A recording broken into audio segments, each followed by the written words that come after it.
In most horror movies, the use of slow-paced editing and fast-paced editing is used to create a certain feeling of aura. During movies like The Conjuring, there was a lot of slow-paced editing to create suspense, and also fast-paced editing when it was in action, such as showing something scary. These are very effective in terrifying the audience, as you never got a full look at the scary person in the item for more than a second at the time, which was the scariest part of the movie. The way this was deployed well, and we tried to get the same effect in our movie, and this is why during the interviews there was a slow paced editing, but when it comes to the scenes it was faster paced.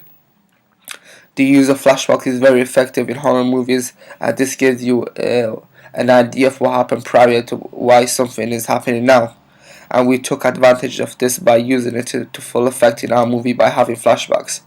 We wanted to justify why something is happening now by using flashbacks, but the idea challenged the use of the codes and conventions flashbacks by having the terrifying acts in the flashback rather than having them in the present.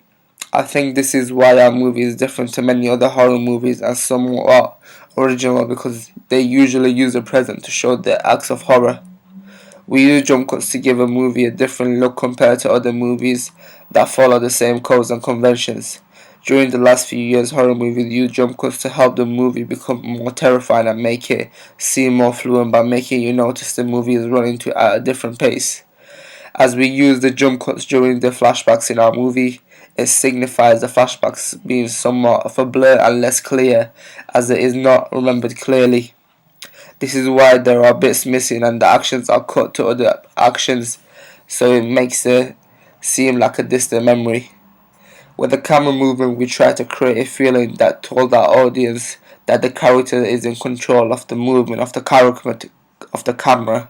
This is why the camera moves in the movement of the character rather than the movement already being decided by the director, so it seems like a stiff direct movie. With nearly all horror filmed in a dark location, we thought that to this is our movie. This is why we have a dark basement in our flashbacks.